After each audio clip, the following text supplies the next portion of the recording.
Hello दोस्तों, स्वागत है आपका एक बार फिर से जेएमएस कंपटीशन क्लासेस में। तो रोज की तरह आज हम लोग पढ़ेंगे 19 अक्टूबर का करंट अफेयर। तो जैसा कि आपको पता है कि हम लोग डेली बेसिस पर करंट अफेयर पढ़ रहे हैं और हम लोग पढ़ रहे हैं इस समय अक्टूबर महीने का करंट अफेयर, जो कि डेली बेसिस पे क्लासेस होती है। और इस क्लास में हम लोग सारे क्वेश्चन को डीपली से डिस्कस करते हैं और जो सारे क्वेश्चन है आने वाले एग्जाम से बहुत ही महत्वपूर्ण है। तो चलिए आज को क्लास को स्टार्ट करते हैं। यदि आपने चैनल पे पहली बार विजिट किया है तो चैनल को सब्सक्राइब कर लीजिए और अपने दोस्तों तक क्लास को शेयर भी करिए। तो चलिए आज की क्लास को स्टार्ट करते हैं। एंड उसके बाद आज का हमारा जो क्वेश्चन है, सारे क्वेश्चन काफी महत्वपूर्ण है जो कि कई बार एग्जाम में पूछे गए हैं, ठीक है। और ये जो क्वेश्चन है ये वर्तमान टाइम के क्वेश्चन है, ठीक है। प्रेजेंट टाइम पर जो भी घटनाएं हो रही हैं उसी के बेसिस पे सारे क्वेश्चन बनाए जाते हैं। और ये जो क्वेश्चन है आपके एग्जाम की दृष्टि से काफी महत्वपूर्ण है, क्योंकि एंड जो भी वर्ल्ड लेवल की ट्रॉफियां होती हैं, ये हमारे एग्जाम में पूछी जाती है, ठीक है। वर्ल्ड लेवल की जो भी ट्रॉफी होती है ये हमारे एग्जाम की दृष्टि से काफी महत्वपूर्ण होती है, ठीक है। तो आपको पता है ये क्वेश्चन क्या पूछा जा रहा है कि हाल ही में आईसीसी हॉल ऑफ फेम में, ठीक है, हॉल ऑफ फेम में शामिल होने वाली भारत की दूसरी महिला कौन बन गई है। तो यहाँ पर आपको 2-3 टर्म मिल रहा होगा। एक तो आईसीसी मिल रहा होगा, जिसके बारे में मैंने ऑलरेडी आपको परिचित कराया कि आईसीसी है क्या, ठीक है। आईसीसी क्या है, और यहाँ पर एक वर्ड आपको दिखाई पड़ रहा है हॉल ऑफ फेम, ठीक है। क्या दिखाई पड़ रहा है? हॉल ऑफ फेम दिखाई पड़ रहा है। आपने क्रिकेट में बहुत सारे ट्रॉफियों के नाम सुना होगा एंड बहुत सारे इवेंट के नाम, बहुत सारे ट्रॉफी या फिर बहुत सारे इवेंट के नाम सुना होगा। T20 वर्ल्ड कप सुना होगा, ठीक है, वनडे वर्ल्ड कप सुना होगा, टेस्ट के जो मैचेस होते हैं आईपीएल भी सुना होगा। लेकिन यहाँ पर हॉल ऑफ जो फेम लिखा है ये आपको वर्ड पहली बार दिख रहा होगा, ठीक है। तो यहाँ पर थोड़ा सा हम एक्सप्लेन करने की कोशिश करते हैं कि जो हॉल ऑफ फेम है वो किसी भी खिलाड़ी को हॉल ऑफ फेम में क्यों शामिल किया जाता है। तो हॉल ऑफ फेम एक प्रकार की कैटेगरी होती है। यदि कोई भी प्लेयर, वो चाहे किसी भी देश का हो, यदि वो क्रिकेट में अपना अच्छा योगदान देता है, मतलब अपने देश के लिए कुछ अच्छा करता है, जैसे बहुत ज्यादा रन बनाए या फिर बहुत ज्यादा विकेट लेता है, बहुत ज्यादा मैच खेलता है, अपने देश का नाम रोशन करता है, तो उस खिलाड़ी को जो आईसीसी है, एक अंतरराष्ट्रीय संस्था है जो क्या करती है, इंटरनेशनल लेवल का एंड इंटरनेशनल लेवल के जो ट्रॉफियां होती हैं इन्हें आयोजित करने का कार्य करती है। यही आईसीसी क्या करती है, उस प्लेयर को हॉल ऑफ फेम में शामिल करती है, ठीक है। अभी तक भारत के कुल 12 player he hall of fame में शामिल हुए हैं, जिसमें से महिला ये दूसरी है, ठीक है, जिसमें से 2 महिलाएं हैं। कितनी महिलाएं हैं? 2 महिलाएं हैं। और ये जो अभी हाल ही में शामिल की गई हैं ये हमारी दूसरी हैं। इनके पहले ऑलरेडी एक महिला को शामिल किया गया था। उनका नाम क्या था? डायना एडुल्जी नाम था। क्या नाम था? डायना एडुल्जी नाम था। ये पहली महिला थी जिन्हें हॉल ऑफ फेम में, ये भारत की पहली महिला थी जिन्हें डायना एडुल्जी, इनका पूरा नाम क्या है? डायना एडुल्जी नाम है। ये भारत की पहली महिला थी। और जो दूसरी महिला बन गई है ये भी भारत की वुमेन क्रिकेट टीम की एक अच्छी स्पिनर है, ठीक है। इनका नाम क्या है? इनका नाम है नीतू डेविड। क्या नाम है? नीतू डेविड नाम है। और ये भारत के वुमेन क्रिकेट की अच्छी स्पिनर है, ठीक है। क्या है? स्पिनर मतलब होता है जो गेंदबाजी करती है, ठीक है। तो ये भारत की दूसरी महिला बन जाती है। इनका नाम क्या है? नीतू डेविड नाम है। नीतू डेविड नाम है। और अब भारत के कुल कितने प्लेयर हो गए हैं? भारत के अब total 12 player hall of fame में शामिल हो चुके हैं, ठीक है। जैसे आप लोगों को कुछ नाम याद होगा, जैसे सचिन तेंदुलकर जी का काफी अच्छा योगदान है क्रिकेट में, ठीक है, तो इन्हें भी हॉल ऑफ फेम में शामिल किया गया है। राहुल द्रविड़ है, ठीक है, और युवराज है। ये सारे प्लेयर जो भी अच्छा किए हैं, ठीक है, जो भी क्रिकेट के क्षेत्र में अपना अच्छा प्रदर्शन किया है उन्हें हॉल ऑफ फेम में शामिल किया गया है। क्या सभी का नाम मुझे याद करना है? तो नहीं, जो भी हाल ही में लेटेस्ट शामिल हो रहे हैं इन्हीं का नाम आपको केवल याद रखना है। और याद रखना है तो केवल कुल संख्या याद रख लो, ठीक है। बात करते हैं सबसे ज्यादा, क्या कोई ऐसा देश है, क्या हमारा भारत है या कोई देश है जिसके यहाँ के प्लेयर सर्वाधिक प्लेयर को हॉल ऑफ फेम में शामिल किया गया है। तो उस देश का नाम अगर आपको पता है तो देखो, उस देश का नाम है इंग्लैंड। क्या नाम है? इंग्लैंड एकमात्र देश है जिसके यहाँ के टोटल 33 प्लेयर को हॉल ऑफ फेम में शामिल किया गया, ठीक है। और भारत के कितने हैं? भारत के अभी हमने बताया 12 ही है, ठीक है। तो चलिए ठीक है, ये रहा आपका इस क्वेश्चन का आंसर। और थोड़ा सा हम बात करते हैं आईसीसी के बारे में, ठीक है। तो आईसीसी हाल ही में क्या कर रहा है? आईसीसी जिसका मतलब क्या होता है? International cricket council. क्या होता है? इंटरनेशनल क्रिकेट काउंसिल होता है। और ये क्या है, ये जैसे हमारे भारत लेवल पर बीसीसीआई है, जैसे हमारे भारत की जितने भी प्रतियोगिताएं होती हैं क्रिकेट की, ठीक है, भारत की जितने भी राष्ट्रीय लेवल की ट्रॉफियां होती हैं, ठीक है, आईपीएल वगैरह, सब कौन कंडक्ट कराता है, बीसीसीआई कराती है, ठीक है। इसी तरीके से इंटरनेशनल लेवल पर जितने भी क्रिकेट के इवेंट होते हैं, ठीक है, एंड उसे कौन कंडक्ट कराता है, उसे कराता है आईसीसी, ठीक है। अगर बात करते हैं हाल ही में इसके अध्यक्ष नए बने, ठीक है, हाल ही में इसके नए अध्यक्ष बने हैं जो कि भारत के ही है, ठीक है, जो कि कौन है अध्यक्ष हाल ही में इसके नए बने हैं, ठीक है, जो कि जॉर्ज बर्कले जी का स्थान लिया है। इनका नाम आपको पता होना चाहिए, ये हमारे अमित शाह जी के लड़के हैं, इनका नाम है जय शाह। क्या नाम है? जय शाह नाम है। हाल ही में आईसीसी का अगर नया अध्यक्ष पूछा जाए कौन बना है, तो जय शाह जी आईसीसी के अध्यक्ष बन चुके हैं, ठीक है। कभी कभी क्वेश्चन में पूछ लिया जाता है कि इसका हेडक्वार्टर वगैरह कहाँ पर है, तो दुबई में इसका हेडक्वार्टर है, ठीक है। कहाँ पर है? यूएई के दुबई शहर में है। स्थापना की बात करते हैं तो स्थापना इसकी होती है 1909 में। कब होती है? 1909 में इसकी स्थापना कर दिया जाता है, ठीक है। हाल ही में एक वर्ल्ड कप हुआ है, ठीक है, हाल ही में वोमेन T20 वर्ल्ड कप हुआ है। हाल ही में वोमेन T20 वर्ल्ड कप हुआ है, जो कि पहले होना कहां पर था? ये होना था बांग्लादेश में, ठीक है। कहां पर होना था? बांग्लादेश में कंडक्ट होना था, लेकिन ये होता कंडक्ट कहां है? ये यहाँ पर कंडक्ट नहीं होता है, ठीक है। ये यहाँ पर आयोजित नहीं किया जाता है। क्यों नहीं किया जाता है? क्योंकि यहाँ पर डोमेस्टिक वायलेंस फैल जाता है, ठीक है। क्या होता है? डोमेस्टिक वायलेंस फैल जाता है, जिसके कारण ये यहाँ पर कंडक्ट नहीं किया जाता। यहाँ पर क्या होता है? सरकार तख्तापलट हो जाती है, जो भी प्रधानमंत्री होती है या कि उन्हें क्या कर दिया जाता है, यहाँ पर प्रोटेस्ट के कारण वो सरकार से इस्तीफा दे देती है, जिसके कारण यहाँ पर आयोजित नहीं किया जाता वोमेन T20 वर्ल्ड कप। ये कहाँ पर आयोजित किया जाता है? ये कहाँ पर आयोजित किया जाता है? फिर ये आयोजित किया जाता है आपके कहाँ पर आयोजित किया जाता है? यूएई में आयोजित किया जाता है, ठीक है। और हाल ही में आपको पता होना चाहिए कि हाल ही में एंड इसकी फाइनल प्रतियोगिता हो चुकी है, ठीक है, जो कि 20-21 तारीख के बीच में होना था। और आपको पता होना चाहिए कि इसका विनर कौन है, जो कि काफी इंपॉर्टेंट क्वेश्चन है, तो लिख लेना। इसका जो विनर बना है, इसकी जो विनर बनी है टीम, वो बनी है न्यूजीलैंड। कौन बनी है? न्यूजीलैंड इस मैच को जीत लेता है, ठीक है। और किसको हराता है? एंड किसको हराता है? लूजर कौन बनता है? उप विजेता इसे बोलते हैं, ये है साउथ अफ्रीका, ठीक है। तो साउथ अफ्रीका को हराकर न्यूजीलैंड की जो महिला की टीम होती है, ये क्या करती है? 2024 का T20 वर्ल्ड कप जीत लेती है, ठीक है, जो कि आयोजित कहां पर होता है? यूएई में होता है। बात करते हैं यहाँ पर कुछ यहाँ पर प्लेयर का नाम लिखा है, ठीक है। तो स्मृति मंदाना एंड झूलन गोस्वामी, ये सब हमारे भारत की महिला टीम की क्या है? प्लेयर है, ठीक है। दो नाम यहाँ पर इंपॉर्टेंट था जिसे हमने बता दिया। ये सारी डिटेल आप नोट डाउन कर लो, इतने से कोई भी क्वेश्चन आपसे एग्जाम में पूछा जा सकता है। इसके साथ ही हम लोग चलते हैं नेक्स्ट क्वेश्चन की ओर। एंड हमारा जो नेक्स्ट क्वेश्चन है, थोड़ा सा देखते हैं नीतू डेविड के बारे में। तो ये भारत की क्या है? बाएं हाथ से स्पिन करने वाली क्या है? महिला प्लेयर है, ठीक है, जिन्होंने 97 वनडे मैच खेला है, 10 टेस्ट मैच खेला है। ये सब कुछ भी इंपॉर्टेंट नहीं हमारे एग्जाम की दृष्टि से, हमें इंपॉर्टेंट है तो ये हॉल ऑफ फेम इंपॉर्टेंट है। अभी हमने बताया हॉल ऑफ फेम की कहानी, ठीक है। तो सर्वप्रथम 1909 में हॉल ऑफ फेम से शामिल किए इसकी स्टार्ट होती है, ठीक है। ये रहे आपके भारत के प्लेयर, जिसमें आपके सुनील गावस्कर है, कपिल देव है, अभी हमने बताया सचिन तेंदुलकर भी है, ठीक है, राहुल वीरेंद्र सहवाग जी है, और जो भी लेटेस्ट बनी उनका नाम क्या है? नीतू देवी नाम है, ठीक है। और इसके पहले जो महिला बनी थी उनका नाम डायना एडम जी था। तो ये दोनों नाम इंपॉर्टेंट है काफी, बाकी सारे प्लेयर का नाम आप मत याद रखो, ठीक है।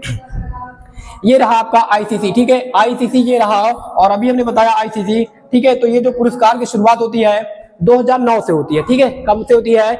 2009 से इसकी शुरुआत होती है हॉल ऑफ फेम की, जो कि क्रिकेट के क्षेत्र में अच्छा योगदान देने वाले प्लेयर को शामिल किया जाता है। यहाँ पर हमने 2 क्वेश्चन लिखा है, यहाँ पर 2 क्वेश्चन आपसे पूछा जा रहा है कि हाल ही में आईसीसी T20 जो महिला वर्ल्ड कप है, इसका आयोजन कहां पर हुआ है, ठीक है। तो अभी हमने बताया इसका आयोजन कहां पर हुआ है? यूएई में हुआ है। इसके पहले होना कहां था?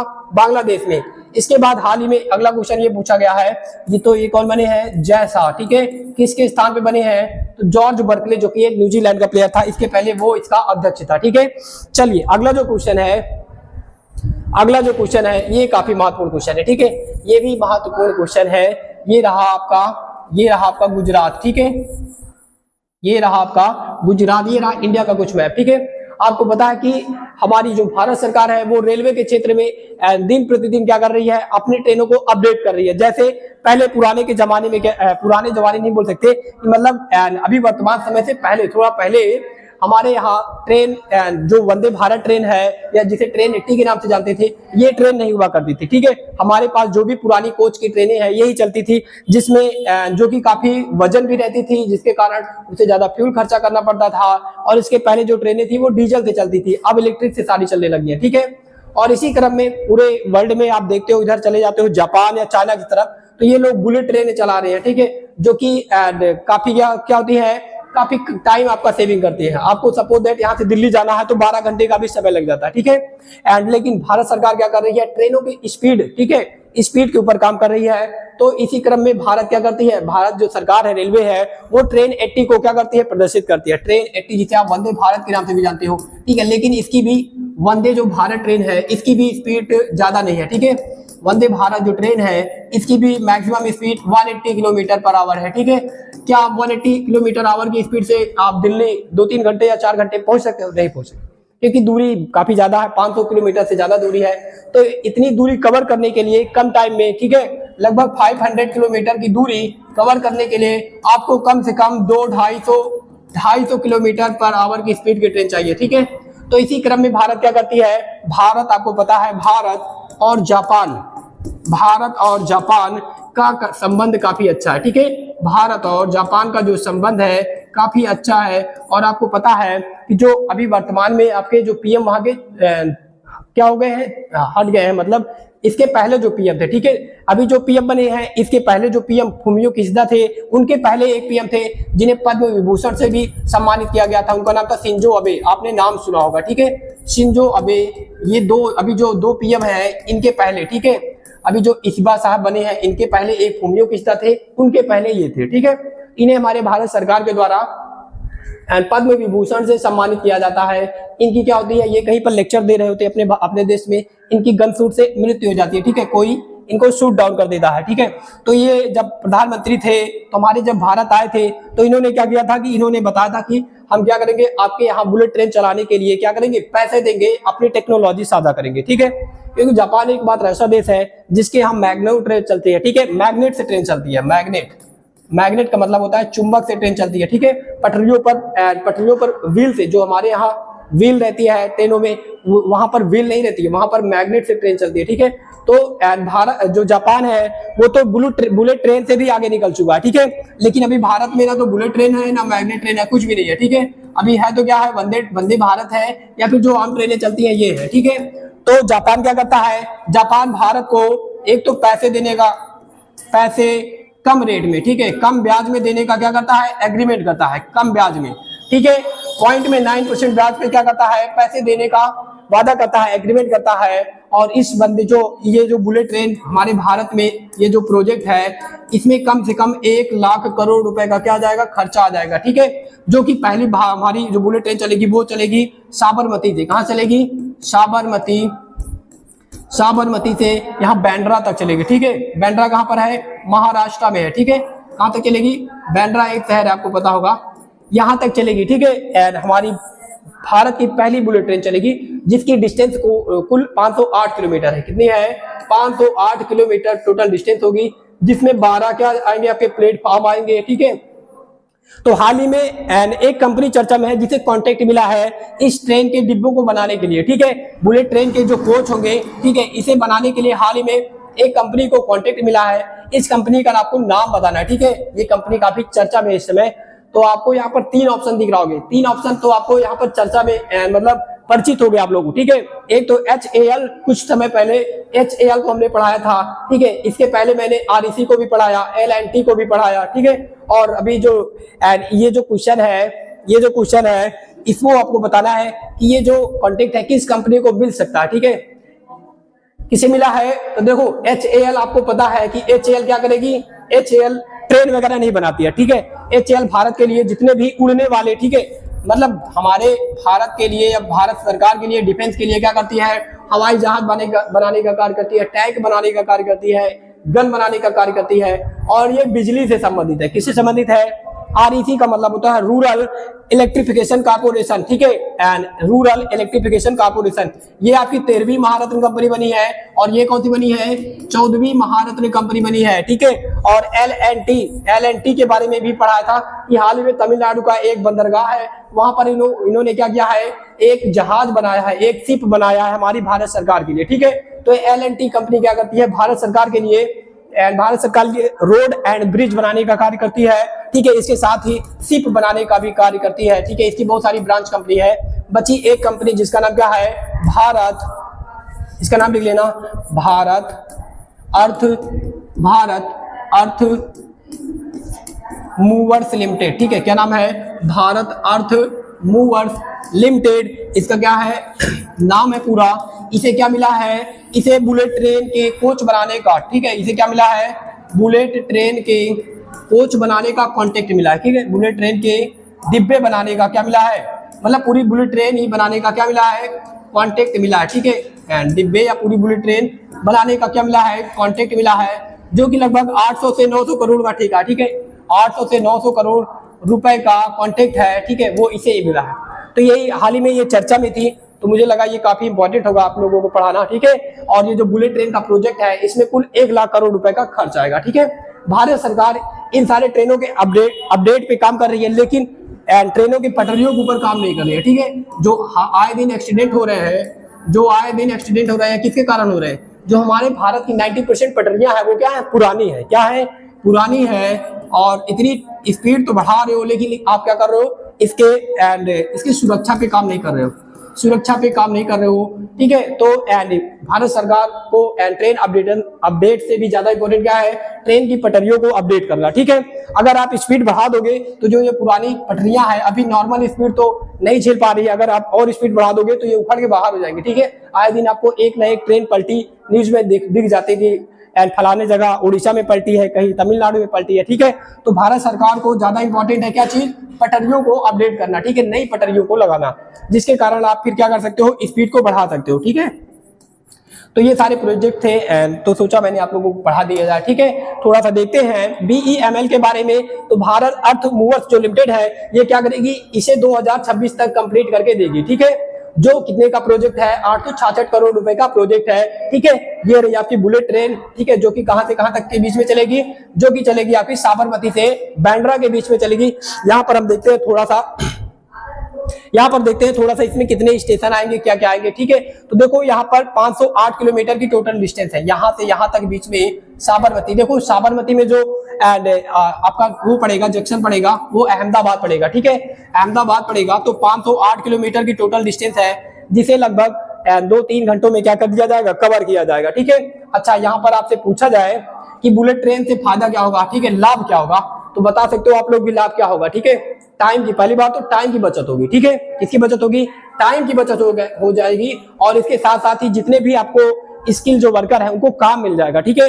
जो भी स्किल वर्कर है इन्हें काम मिल जाएगा। मेक इन इंडिया जो प्रोजेक्ट है, इसमें भी क्या होगा, सहायक होगा। भारत में बनेगी तो आने वाले टाइम में भारत और भी बनाएगा, ठीक है, दूसरे देशों के बिना सहायता के बनाएगा, ठीक है। और उसके बाद ये सारी चीजें तो होगी, ठीक है। यातायात अर्थव्यवस्था को प्रोत्साहन भी मिलेगा, लेकिन इसका जो किराया होगा वो एक एरोप्लेन का, जो डोमेस्टिक एरोप्लेन होते हैं, पैसेंजर जाते हैं, उतना किराया होगा, ठीक है।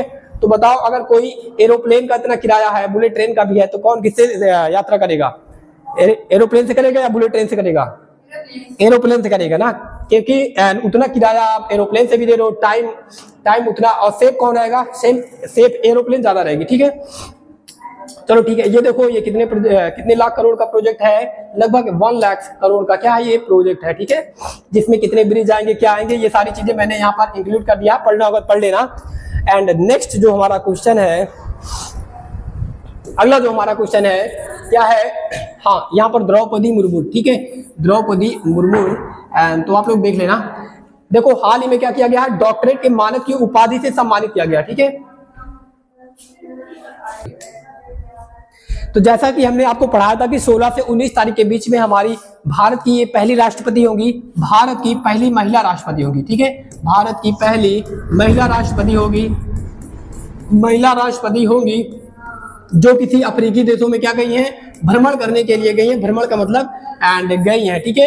एंड भारत की पहली महिला राष्ट्रपति होंगी, जो क्या कहाँ पर गई हैं, जो कि अफ्रीका के 3 देशों में यात्रा करने के लिए गई हैं, ठीक है। अफ्रीका के 3 देशों में, 3 देश कौन कौन से हैं हमने पढ़ाया आपको, बताइए आप लोग 3 देश कौन कौन से हैं। एक तो आपका देश हमने लिखा था अल्जीरिया, क्या लिखा था, अल्जीरिया लिखा था, दूसरा मोरिटानिया लिखा था, ठीक है, मोरिटानिया लिखा था, और एक देश और लिखा था जिसका नाम मलावी था, ठीक है, क्या नाम था, मलावी। तो ये 3 देश यात्रा में गई हमारी जो राष्ट्रपति द्रौपदी मुर्मू जी हैं, ठीक है।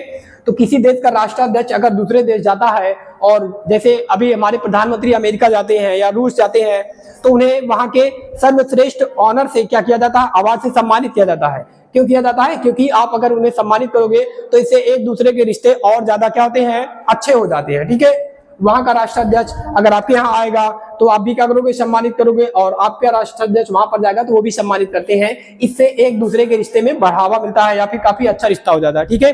तो हाल ही में इन देशों में हमारी राष्ट्रपति द्रौपदी मुर्मू जी जाती हैं, और आपको पता है कि वो उड़ीसा से बिलोंग करती है, उड़ीसा से बिलोंग करती है, और वो एक जनजाति ट्राइब से है, ठीक है। कहां से है? पहली महिला जनजाति है, पहली जनजाति महिला है जो राष्ट्रपति बनी है, ठीक है। तो इन्होंने देखो, जनजाति जो होती है आपको पता है ये काफी पिछड़े लोग होते हैं। पिछड़े का मतलब होता है इनका जो एजुकेशन।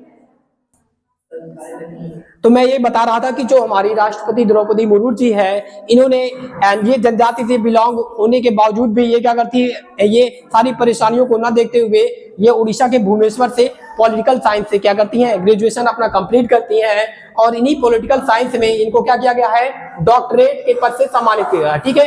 डॉक्टरेट मानद पद से सम्मानित किया गया है, डॉक्टरेट, ठीक है। आप कोई भी अगर PhD वगैरह कर लेते हो तो आपको डॉक्टर की उपाधि मिल जाती है, ठीक है, प्रोफेसर की उपाधि मिल जाती है।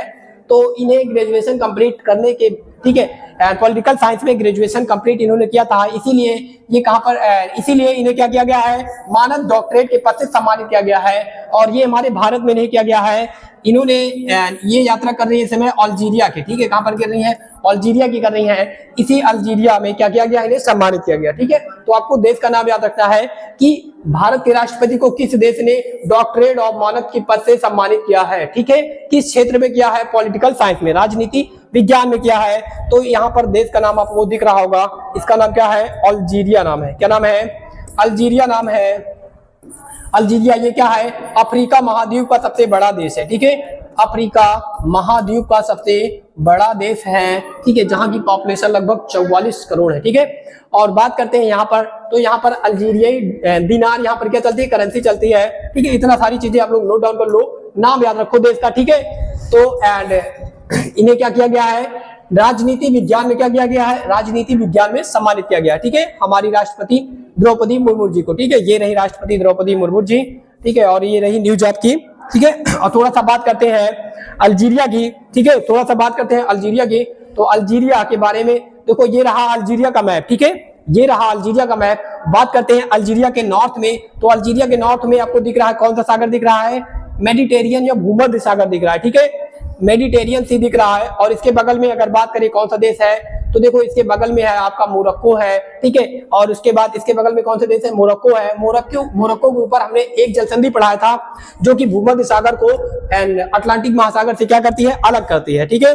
इस जलसंधि का नाम आप बताओ क्या है, इस जलसंधि का नाम क्या है, इस जलसंधि का नाम आपको बताना है कि इस जलसंधि का नाम क्या है, ठीक है। तो इस जलसंधि का जो नाम है वो हमने पढ़ाया था आपको कि इस जलसंधि का नाम क्या है, जिब्राल्टर जलसंधि नाम है, क्या नाम है, जिब्राल्टर जलसंधि नाम है, ठीक है। जो क्या करती है, जो अफ्रीका को यूरोप से अलग करती है। और बात करते हैं अगर महासागर की, तो भूमध्य सागर को अटलांटिक महासागर से अलग करती है, ठीक है। और आपको पता है अफ्रीका के बीचों बीच से, ठीक है, अफ्रीका के बीचों बीच से भूमध्य रेखा गुजरती है, ठीक है। यह एकमात्र महाद्वीप है जिससे तीनों रेखाएं गुजरती है, ठीक है, कर्क रेखा, भूमध्य रेखा और मकर रेखा, ठीक है। तीनों रेखाएं क्या करती हैं, गुजरती है इसके बीचों बीच से। और इसको काटने वाली जो भूमध्य रेखा है, इसको काटने वाली, 2 बार काटने वाली नदी का नाम आप बताओ, क्या नाम है इसका, ठीक है। और यहाँ पर एक मकर रेखा है, इसे भी दो बार काटने वाली एक नदी है यहाँ पर, ठीक है। और यहाँ पर एक लेक विक्टोरिया है, ठीक है। यहीं पर अफ्रीका की सबसे जो ऊंची चोटी है उसका नाम माउंट किलिमंजारो है, ठीक है। तो जो कांगो नदी है वो क्या करती है, भूमध्य रेखा को 2 बार काटती है। यहाँ पर एक नदी है लिम्पोपो नदी, ठीक है, ये क्या करती है, ये आपके मकर रेखा को 2 बार काटती है, ठीक है। बात करते हैं ये लाल सागर की, तो ये इजिप्ट से बॉर्डर साझा करता है, ठीक है। चलिए चलते हैं नेक्स्ट क्वेश्चन की ओर। और जो नेक्स्ट क्वेश्चन है ये काफी अमेजिंग क्वेश्चन है, ठीक है। अभी तक सारे जो साइंटिस्ट थे वो ये अनुमान लगा रहे थे कि जो हमारी यूरेशियन प्लेट है, ठीक है, एशियन प्लेट में क्या कर रही है, अंदर धंसती जा रही है, जिसके कारण माउंट एवरेस्ट क्या हो रहा है, ऊपर उठता चला जा रहा है, ठीक है। जिसके बीच में क्या था, टेथिस सागर था, यहाँ पर टेथिस सागर था, यहाँ पर आपकी यूरेशियन प्लेट, ठीक है, ये यूरेशियन प्लेट है, ये यूरेशियन प्लेट है ऊपर की। जितना भी आपका एशिया दिख रहा है इसे आप लोग यूरेशियन प्लेट बोलते हो। क्या बोलते हो, यूरेशियन प्लेट बोलते हो। और यूरेशियन जो प्लेट है, यहाँ पर जो इंडो प्लेट है, ठीक है, ये जो भारत है इसे इंडो प्लेट बोला जाता है, ठीक है। क्या बोला जाता है, इसे इंडो प्लेट बोला जाता है, जो कि अफ्रीका महाद्वीप से टूट कर आया है, ठीक है। और यही जो इंडो प्लेट है इसमें क्या हो रही है, धंसती चली जा रही है, जिसके कारण यहाँ पर दरार आ गई है या मोड़दार यहाँ पर क्या बन गया है, श्रृंखला बन गई है, जिसे आप हिमालय पर्वत बोलते हो। और ये इसमें धंसती जा रही है, जिसके कारण रॉ जो भी यहाँ का मटेरियल है वो ऊपर उठता जा रहा है। अभी तक सारे जो वैज्ञानिक थे इसे बोल रहे थे, ठीक है, जो कि एक फैक्चुअल बात है, ठीक है, सही बात है, साइंटिस्ट रूप से सही बात है। लेकिन अभी हाल ही में लंदन की एक यूनिवर्सिटी के साइंटिस्टों ने क्या किया है एंड इन्होंने बताया है, and college of university of London के वैज्ञानिकों ने बताया है कि इसके ऊंचाई उठने का एक मुख्य कारण है, ठीक है, एक मुख्य कारण नदी है, ठीक है। इस नदी का नाम आपको बताना है, एक नदी है, इस नदी का नाम आपको बताना है। ये नदी क्या हो रही है, ये नदी के कारण हिमालय पर्वत की ऊंचाई बढ़ रही है। आपको पता है हिमालय पर्वत की हमारी जो माउंट एवरेस्ट है, इसकी टोटल ऊंचाई कितनी है, 8,848 है, ठीक है। लेकिन कुछ समय पहले चाइना ने अध्ययन किया, उसने बताया कि इसकी जो ऊंचाई है 8,048.86, ठीक है, 0.86 मीटर क्या हो चुकी है, बढ़ चुकी है, ठीक है। ये कौन बताया, ये चीन ने क्या किया, अच्छे से नापा, उसने बताया, ठीक है। तो हिमालय पर्वत की ऊंचाई बढ़ रही है, ठीक है, धीरे धीरे बढ़ रही है, हमें पता नहीं चल रहा है। तो देखो यहाँ पर एक नदी है अरुण नदी, आपने पहली बार नाम सुना होगा, अरुण नदी, ठीक है।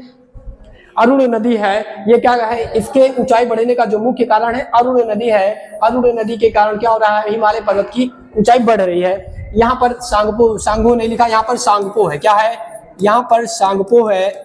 आप लोग बताओ, ये जो सांगपो नदी है, यरलंग सांगपो नदी है, ये किस नदी का नाम है, ठीक है, जिसे भारत में अलग नाम से जाना जाता है, ठीक है, तिब्बत में अलग नाम से जाना जाता है, और बांग्लादेश में अलग नाम से जाना जाता है, ठीक है।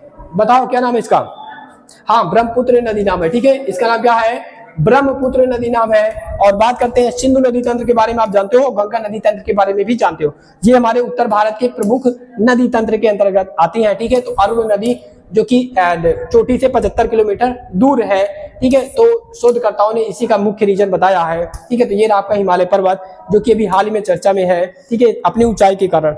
अच्छा चलो ये बताओ कि हाल ही में एक नेपाल का व्यक्ति है, ठीक है, जिसका नाम मैंने किसी वैसे याद कराया था, बढ़िया ट्रिक से याद कराया था। उन्होंने क्या किया है, विश्व की 14 चोटियों को, है ना, जो कि 8,000 मीटर से ऊपर है, उनको फतह कर एक रिकॉर्ड बनाया, वर्ल्ड रिकॉर्ड बनाया है। और ये क्या है, विश्व के सबसे कम उम्र के व्यक्ति बने हैं, ठीक है। इनका नाम बताओ, क्या नाम है इनका, क्या नाम है उनका, बताओ, नाम मैंने याद करवाया था, ठीक है। एंड नीमा, नीमा, ठीक है, किस नाम से याद कराया था, नीमा याद कराया था, नीमा शेरपा, ठीक है, नीमा से याद कराया था, उनका नाम क्या है, नीमा। और ये कहाँ से बिलोंग करते हैं, नीमा शेरपा, बीच में कोई और नाम था भी, ठीक है। तो ये कहाँ से बिलोंग करते हैं, नेपाल से बिलोंग करते हैं। विश्व की 14 बड़ी चोटियों जो कि 8,000 मीटर से भी क्या ऊपर है, इसको इन्होंने फतह करके क्या बनाया, वर्ल्ड रिकॉर्ड बनाया है, ठीक है। तो नाम याद रखना। अगला जो क्वेश्चन है बहुत ही महत्वपूर्ण क्वेश्चन है, इसे अभी कॉपी में क्या करो, नोट डाउन कर लो, ये कभी ना कभी आपको किसी न किसी पेपर में मिलेगा, ठीक है। तो क्वेश्चन क्या है कि हाल ही में चर्चा में रहा संयुक्त राष्ट्र सुरक्षा परिषद, जिसे हम लोग बोलते हैं यूएनएससी, क्या बोलते हैं, यूनाइटेड नेशन सिक्योरिटी काउंसिल बोलते हैं, ठीक है। क्या बोलते हैं, यूएनएससी बोलते हैं, जो कि यूनाइटेड नेशन का एक 6 बड़े अंगों में से भी क्या है, यूनाइटेड नेशन के 6 बड़े अंगों में से एक अंग है, ठीक है, बॉडी है एक यूएनएससी, जिसका मुख्य कार्य क्या है, जिसका मुख्य कार्य पूरे विश्व में कहीं भी देश आपस में कटा युद्ध हो रहे हैं तो उनको शांत कराना, ठीक है, लड़ रहे हैं तो उनको शांत कराना। इसके पास अपनी सेना नहीं, इसके पास जो भी यूनाइटेड नेशन के 193 मेंबर क्या है, सदस्य है, ये जो सदस्य हैं ये क्या करते हैं, इसमें अपनी सेना भेजते हैं, ठीक है, इसमें क्या करते हैं, सेना भेजते हैं। सबसे ज्यादा सेना हमने बताया था कौन सा देश भेजता है, बताओ, चीन भेजता है, नेपाल भेजता है, ठीक है, सबसे ज्यादा सेना नेपाल भेजता है, जो कि काफी छोटा कंट्री है, ठीक है। भारत भी तीसरे स्थान पे है, ठीक है, भारत भी, इंडिया भी तीसरे स्थान पर है, जो कि यूनाइटेड नेशन में सबसे ज्यादा सेना भेजता है, ठीक है। तो एंड ये यूनाइटेड नेशन जब सेना आती है देशों की, तो उसी सेना को क्या करता है, जहां पर लड़ाई होती रहती है वहीं पर उस सेना को भेज देता है, ठीक है, शांत कराने के लिए, ठीक है। और लेकिन यहाँ पर क्वेश्चन क्या है कि हाल ही में जो यूनाइटेड नेशन का संयुक्त राष्ट्र सुरक्षा परिषद है, इसमें सुधार का आह्वान करने के लिए, मतलब उसमें थोड़ा अपडेट करने के लिए, किसमें अपडेट करने के लिए, इसमें अपडेट करने के लिए, G4 संगठन, ठीक है, G4 मतलब होता है ग्रुप ऑफ 4 कंट्री, ठीक है, ग्रुप ऑफ 4 कंट्री, ये क्या होता है इसका मतलब होता है, जैसे G7 आपने पढ़ा है ग्रुप ऑफ 7 कंट्री, ठीक है। इसी तरीके से G4 का संगठन में, ठीक है, G4 संगठन बनाया गया है। इसमें कौन कौन से देश शामिल हैं जो क्या चाहते हैं, जो यूनाइटेड नेशन के सिक्योरिटी काउंसिल में परमानेंट सीट चाहते हैं, ठीक है, परमानेंट सीट चाहते हैं, जिसे P5 कंट्री बनना चाहते हैं। और आपको थोड़ा सा स्ट्रक्चर अगर हम बताएं तो नेक्स्ट पेज में थोड़ा सा बताएंगे आपको स्ट्रक्चर कि जो यूनाइटेड नेशन यूएनएससी है, इसमें कितने मेंबर है, इसमें 15 मेंबर है। 10 मेंबर तो क्या है, नॉन परमानेंट है, और जो 5 मेंबर है ये परमानेंट है। P फॉर क्या होता है, परमानेंट, ठीक है, जिनके पास क्या होती है, जिनके पास वीटो पावर होती है, परमानेंट, परमानेंट। और ये क्या होते हैं, ये नॉन परमानेंट मेंबर होते हैं, नॉन परमानेंट मेंबर होते हैं।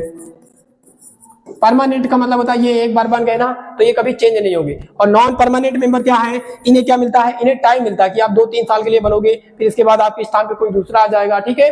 और इनके पास वीटो पावर नहीं होती है। और ये जो है 5 मेंबर, इनके पास वीटो पावर होती है, ठीक है, क्या होती है, वीटो पावर होती है। वीटो पावर क्या होता है, सपोज दैट यूनाइटेड नेशन में कोई प्रस्ताव आया कि इजराइल के ऊपर सैंक्शन लगाना है, ठीक है, तो अगर एक कंट्री भी जो P5 में है अगर ये बोल देगा कि हम आपके बात से सहमत नहीं है, या फिर हम आप जो प्रस्ताव ला रहे हो इससे हम सहमत, आपके उसमें वोटिंग नहीं करेंगे कि ये प्रस्ताव लाओ, तो वो अपने आप रद्द हो जाएगा, ठीक है, वो अपने आप क्या हो जाएगा, रद्द हो जाएगा, आगे बढ़ेगा ही नहीं। ये होती है वीटो पावर, ठीक है। जैसे रसिया के ऊपर अमेरिका सैंक्शन लादना चाहता है, लेकिन एंड जो वीटो पावर चाइना, चीन के पास भी वीटो पावर है। P5 कंट्री कौन कौन से हैं ये भी आपको बता दिया जाता है कि जापान हो जाता है, रूस हो जाता है, यूके हो जाता है, और यूएसए हो जाता है, चाइना हो जाता है। इनके पास क्या है, फ्रांस के पास भी है, इनके पास क्या है, वीटो पावर है, ठीक है, क्या है, वीटो पावर है। ये यूनाइटेड नेशन में आए किसी भी प्रस्ताव को रोक सकते हैं, ठीक है, मात्र एक वोटिंग से।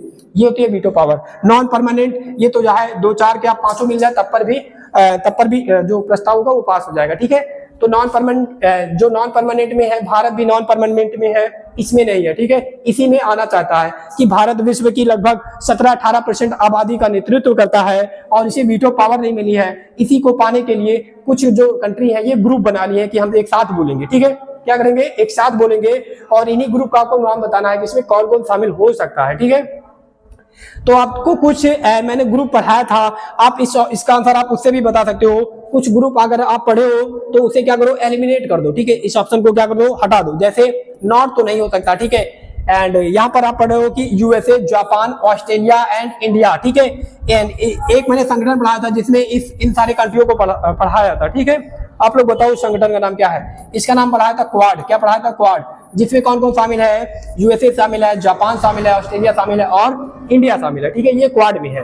अगला क्या है, अगला भी एक नया कंट्री है, ठीक है, अगला भी एक नया समूह जो आप लोग पहली बार सुनोगे, इसे लिख लो 5I कंट्री, ठीक है, 5I कंट्री, ये एक ग्रुप है। 5I कंट्री ये क्या है, एक ग्रुप है जिसमें कौन कौन से देश शामिल है, जिसमें शामिल है यूके शामिल है, यूएसए शामिल है, ऑस्ट्रेलिया शामिल है, कनाडा है और न्यूजीलैंड। इनके बीच में इतना अच्छा दोस्ताना है, इतनी अच्छी फ्रेंडशिप है कि आपस में न्यूक्लियर हथियारों के भी स्ट्रक्चर को क्या करते हैं, टेक्नोलॉजी को साझा करते हैं, ठीक है, मतलब कोई भी बात होती है आपस में साझा करते हैं, कितनी भी सीक्रेट बात हो, ठीक है। ये है 5I कंट्री, ठीक है। और बात करते हैं ग्रुप 4 G4 की, तो G4 में जो शामिल है वो जर्मनी है, कौन है, जर्मनी है, इंडिया है, जापान है और ब्राजील है। ये क्या है, G4 कंट्री है, ठीक है, कौन है, G4 कंट्री है। इनका नाम नोट डाउन कर लेना। और ये क्या चाहते हैं, ये यूनाइटेड नेशन में क्या चाहते हैं, परमानेंट मेंबर बनना चाहते हैं, ठीक है, यूनाइटेड नेशन में परमानेंट मेंबर बनना चाहते हैं G4 कंट्री, जिसमें भारत, जर्मनी, ब्राजील, ठीक है, ये सारे देश क्या है, शामिल है, ठीक है। देखो कुछ देश हमारे सपोर्ट में है, जैसे फ्रांस वगैरह, ये सब सपोर्ट में है कि भारत को परमानेंट मेंबर बना दिया जाए। ये रहा आपका स्ट्रक्चर, ठीक है। अभी हमने बताया यूएस, चाइना, यूके, रसिया और फ्रांस, ठीक है, जापान नहीं है। ये 5 मेंबर P5 कंट्री है, ठीक है, ये P5 कंट्री है। और नॉन परमानेंट मेंबर में 10 मेंबर शामिल है, ठीक है, 10 क्या है, 10 नॉन परमानेंट है और 5 क्या है, परमानेंट है, ठीक है। चलते हैं नेक्स्ट क्वेश्चन की ओर। और हमारा जो नेक्स्ट क्वेश्चन है ये भी काफी इंपॉर्टेंट है, ठीक है, जिसको मैंने अच्छे से पढ़ाया है, ठीक है, जिसको मैंने अच्छे से पढ़ाया है कि हाल ही में कुछ समय पहले ISS पर कौन जाता है, ISS पर जाती है हमारे भारतीय मूल की एक महिला है जिनका नाम सुनीता विलियम्स है, और ठीक है, और एक व्यक्ति है जिसका नाम एंड यहाँ पर नहीं लिखा गया, ठीक है, चलो ठीक है, वो भी एक अमेरिका का ही व्यक्ति है। ये सब कहाँ पर जाते हैं, बोइंग के माध्यम से, ठीक है, बोइंग एक कंपनी है, बोइंग एक कंपनी है, ये क्या करती है, ISS पर भेजती है इनको, ठीक है, भेज तो देती है लेकिन ला नहीं पाती है, क्योंकि इनका जो भी कैप्सूल जाता है वहां पर उसमें क्या आ जाती है, टेक्निकल एरर आ जाती है, ठीक है, कुछ टेक्निकल खराबी आ जाती है जिसके कारण ये वापस नहीं आ पाते हैं, ठीक है। तो इसके लिए इन्हें वापस लाने के लिए, ठीक है, ISS से जो कि हमारी पृथ्वी के 400 किलोमीटर ऊपर उड़ रहा है, यहाँ पर जो लोग मौजूद हैं इन्हें यहाँ से वापस लाने के पृथ्वी पर एक नासा क्या करता है, मिशन ही स्टार्ट कर देता है। और ये किस कंपनी के साथ करता है ये आपको बताना है, ठीक है। बताओ, क्रू मिशन होता है, क्रू 9 मिशन होता है। और क्या करता है, इसके तहत सुनीता विलियम्स को लाया जाएगा, ठीक है। इसके साथ साथ कुछ सामान भी पहुंचाया जाएगा और उनको लाया भी जाएगा, ठीक है। तो ये किस कंपनी के साथ करते हैं, चलो बताओ। सारी कंपनियों के बारे में मैंने पढ़ाया था, ठीक है। किसके साथ करता है, स्पेसएक्स के साथ करता है ना। चलो ये बताओ, ब्लू ऑरिजिन किसकी कंपनी है, और वर्जिन जो गैलेक्टिक कंपनी है ये किसकी कंपनी है। बोइंग तो आपको पता ही अमेरिका की कंपनी है, ठीक है, बोइंग एक अमेरिका की कंपनी है। तो स्पेसएक्स एलन मस्क की है, ठीक है, किसकी है, एलन मस्क की है। और हाँ, ये ब्लू जो ऑरिजिन कंपनी है ये अमेजन की है, ठीक है, अमेजन की ये एक कंपनी है, ठीक है, अमेजन जिसके जेफ बेजोस का है फाउंडर है, ठीक है। वर्जिन जो गैलेक्टिक है ये ब्रिटेन की कंपनी है, ठीक है। चलते हैं आगे, और ये सारी चीजें मैंने अच्छे से पढ़ाया है इसलिए इसमें हम ज्यादा टाइम वेस्ट नहीं करेंगे, ठीक है। तो ये रही सुनीता विलियम्स, और ये कहां से वापस आएंगी, क्रू 9 मिशन के तहत ये वापस आएंगे धरती पर दोबारा, ठीक है। एंड अगला जो हमारा क्वेश्चन है ये एक फैक्चुअल क्वेश्चन है, आपको बताना है कि हाल ही में हिंदी संग्रहालय, ठीक है, हिंदी संग्रहालय स्थापित किया गया है, ठीक है। ये कहां पर स्थापित किया गया है, ठीक है, तो ये यूपी में स्थापित किया गया, यूपी के शहरों में, ठीक है। कौन सा संग्रहालय, हिंदी भाषा का संग्रहालय, ठीक है, हिंदी भाषा का संग्रहालय, हिंदी भाषा का संग्रहालय, हिंदी भाषा का संग्रहालय म्यूजियम, जहां पर हिंदी के भाषा के बारे में बहुत सारी चीजें आपको मिलेंगी देखने को, ठीक है। और ये यूपी में स्थापित किया जा रहा है, कहां पर किया जा रहा है। और आपको ये भी बता दें कि ये देश का पहला है, ठीक है, जो भी देश का पहला होता है ये क्या होता है, काफी इंपॉर्टेंट होता है, ठीक है। देश का जो पहला होता है ये काफी इंपॉर्टेंट होता है, और इन्होंने इसमें ऑप्शन नहीं से किया, ठीक है। 5वां ऑप्शन लिख लेना, काशी, क्या लिख लेना, काशी, तो यहीं पर किया गया, ठीक है। मथुरा में अगर बात करें तो नौसैनिक स्कूल स्थापित किया गया, ठीक है, पहला महिला नौसैनिक स्कूल, ठीक है, पहला महिला नौसैनिक स्कूल यहाँ पर स्थापित किया गया है। और बात करते हैं महाराजगंज में, तो जो गिद्ध, ठीक है, गिद्ध का संरक्षण केंद्र, गिद्ध संरक्षण केंद्र यहाँ पर स्थापित किया गया, कहाँ पर, महाराजगंज में, ठीक है। इसी तरीके से ग्रेटर नोएडा, लखनऊ को भी आपको AI सिटी बनाया जा रहा है, ठीक है। तो ये आज का हमारा लास्ट क्वेश्चन था, ठीक है। काशी में स्थापित हुआ, ठीक है, काशी में स्थापित होगा भारत का पहला हिंदी संग्रहालय, ठीक है। अच्छा चलो इसके साथ ही आप लोग बता दो, एंड इसके साथ आप लोग बता दो कि GST संग्रहालय कहां पर स्थापित किया गया, GST संग्रहालय, ठीक है। तो GST संग्रहालय भारत का ये गोवा में स्थापित किया गया, गोवा के पणजी में, ठीक है। तो ये आज का हमारा लास्ट क्वेश्चन था, इसके साथ आज का सेशन हमारा समाप्त होता है। मिलते हैं नेक्स्ट क्लास में, एंड तब तक के लिए जय हिंद जय भारत।